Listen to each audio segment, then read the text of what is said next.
اگر میٹر ایک ہفتے میں نصب نہیں کیا جاتا تو ذیلی ڈپٹی کمشنر سے رابطہ کریں۔ نمبر 13، جنگلات میں آگ لگانے کے واقعات کی وجہ سے نہ صرف ماحولیاتی آلودگی میں اضافہ ہوا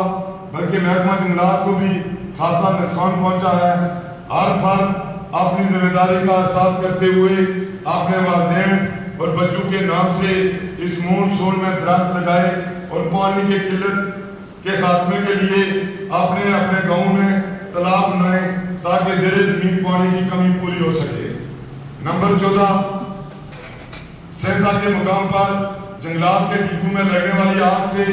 قیمتی لکڑی جلائی جانے کی غیر جانبدارانہ انکوائری کرواتے ہوئے واقعے میں ملوث افراد سول یا سرکاری کو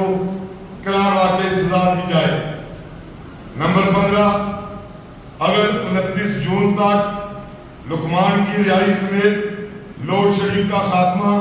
وولٹیج کی بہتری اور پانی کے بحران کا خاتمہ کرتے ہوئے کریکٹر سبجیکٹ جاری نہیں کیے جاتے تو 1 جولائی کو میرپور ڈویژن کمشنر آفس اور ڈسٹرکٹ کوٹلی اور ڈسٹرکٹ بیمر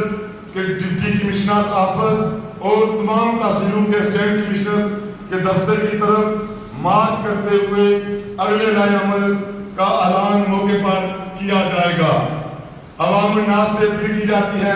کہ 1 جولائی کے احتجاج میں اپنی تمام تر مصروفیات کو ترک کرتے ہوئے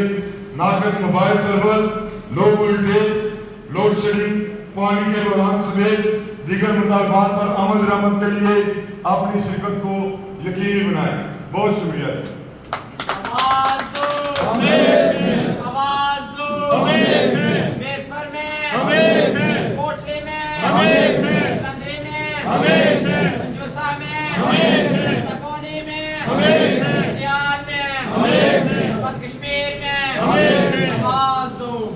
لبیک یا وطن، لبیک یا وطن،